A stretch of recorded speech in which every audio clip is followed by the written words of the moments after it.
it can just take off at any time. What do you think is going to happen as we reapproach 50? Do you think that the banking cartel has enough paper ammo left in their paper guns to keep this thing back down? Do you think they're going to take it back down once we get near 49.50? No, I'd be shocked. I mean, I'd be wrong. I mean, they've already, did their thing with the multiple margin increases and forced people out, and now they don't have that ammo anymore. So when it gets up there again, I mean, they're just in deep trouble. And they can take silver down for brief periods of time in the paper market, but it pops right up. They always attack around option expiry because they don't want to pay out to the shorts, and once that's over with, we ought to go right back up again. Okay, well, let's talk a little bit about the dominoes falling country by country in Europe. It's my opinion that as the dominoes are falling in Europe, in the United States, the dominoes will eventually fall state by state. What do you see happening in Europe, and what do you see happening here as far as our own currency is concerned? Well, I mean, I only know what a lot of other people know when it comes to this stuff, but Europe's a mess, and really nothing's being done to correct it, and the United States is a mess, and it's getting worse. So the fiscal situation in both areas are horrible, and I've been saying for years now that the only way things are ever going to get corrected, and no one's going to like to hear this, is the standard of living has to go down about 35% in the United States. There's just we're broke. Instead of 2 TVs, 1 TV, 2 cars, 1 car. Go out to dinner once a week, you go out once a month. I mean, it's just people, we can't afford it, and there's no solution except cutting things back and all our entitlements and over there. It's just a mess. And nothing's being done about it. And that's one of the reasons you've seen this explosion in gold. It became very apparent when we went through our silly debt talks, whatever you want to call them, between Democrats and Republicans, and nothing ever got done between all of them. It's just it's that bad. So I think things are going to get as bad here as they are in Europe. Did you ever think you'd live to see the day, Bill, when Alan Greenspan would go on a national television program and say the U.S. can't default, it will never default, we'll just print the money we need? Well, I mean, that's the way it is, isn't it? I mean, here's a guy who was known for his pro-gold work until he got involved with the government, and then he really was the instigator of the gold price suppression scheme. He and a fellow named Will McDonough, I think head of the New York Fed, went and the U.S. was never supposed to join the Bank for International Settlements in Switzerland, and they went over there in 1994, I believe, and to get 2 seats on the board, and that's when the gold price suppression scheme got in high gear. Yeah. Let's bridge over to QE3 then. I find it fascinating that this government uses words and phrases, I guess I should say. I find it fascinating that the Federal Reserve uses a phrase like quantitative easing. Now, I know that the people that don't run in the circles that I'm running in, as I speak with you and other educated folks, most sheeple out there don't understand what quantitative easing means. I equate it to money printing. What do you see with QE3? It's really, it's around the corner, isn't it? Well, in fact, in a way, they've already done it. I mean, our interest rates are the lowest in 50 to 60 years. I mean, they've forced them down. Meanwhile, inflation's begun to take off. I mean, that's what the numbers say. So why are these rates so low? Because of, they forced them down here and keeping them artificially low. And I guess they said they're going to do it for 2 years. Well, that's quantitative easing right there. Yeah.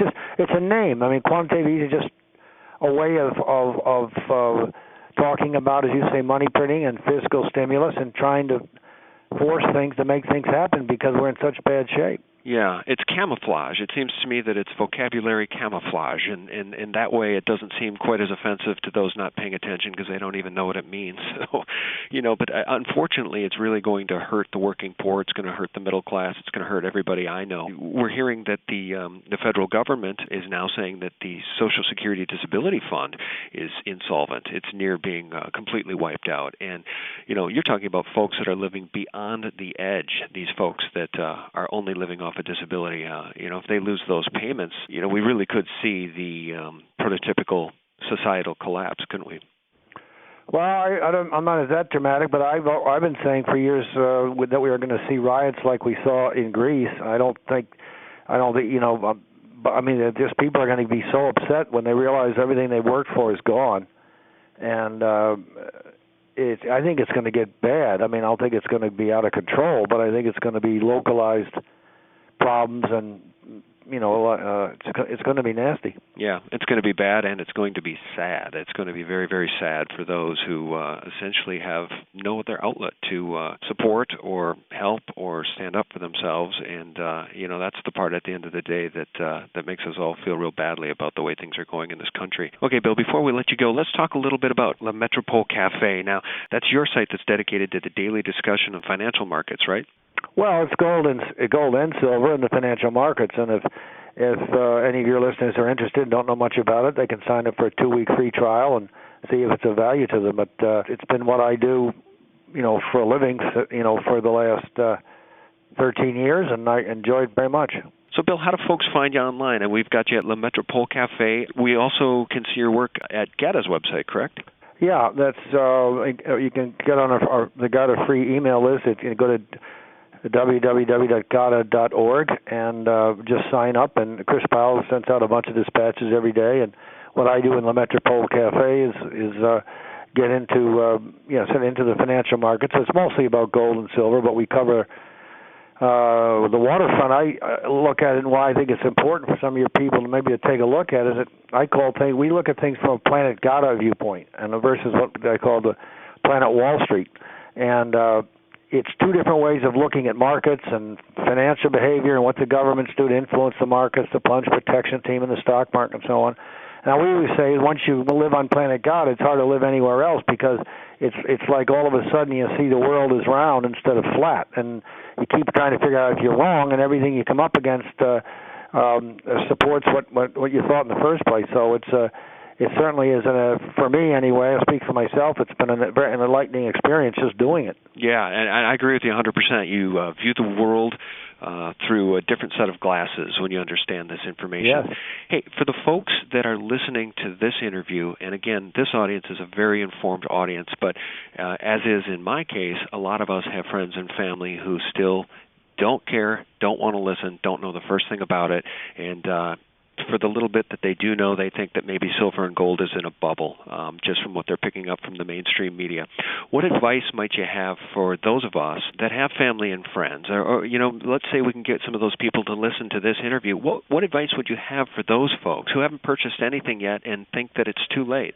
Well, it's a good point, good question. What I would strongly suggest is they look into a basket of gold and silver companies, a bunch of them, 5, 6, 7, or 8 of them get diversified, because a lot of the shares haven't kept the pace with what gold and silver done for 3, 4, 5, 6, 7 years. It's incredible, though, the dichotomy.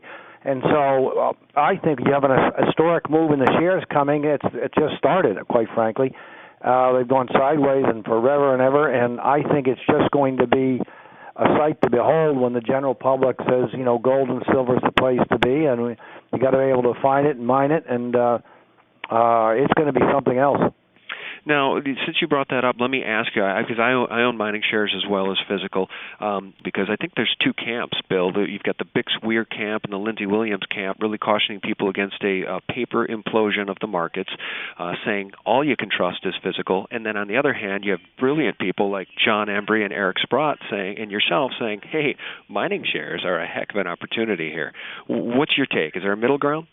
Oh, well, I mean, everybody's got their own opinion. I'm gung-ho for the mining shares. I think that they're going to be spectacular. And I also own gold and silver. So, I mean, I think if when you get breaks in the market, I mean, silver's, about $40, I think it's going to go to, 100, 150, 200. Gold, I've been saying for years and years and years, 3,000 to 5,000, but that could be way too low. So there's a lot of room left up on the upside, and if nothing else, just to have money out of cash in gold and silver is an appropriate thing to have for protection purposes. Well, very good. Anything else, Bill, before I let you go? No, thanks. Very good questions, and I think, I hope your audience enjoys it, and I think we got a lot of fun ahead coming. Well, I really appreciate your time. We all do. So on behalf of my entire audience, Bill Murphy of GATA, thanks so much for the time. Thank you, Sean. Anytime. Oh, thank you very much, sir. We'll talk to you soon. All right, bye. Bye-bye. Well, friends, thanks for tuning in, and thanks for all your support. Be sure to check out sgtreport.com for all the latest. Good night.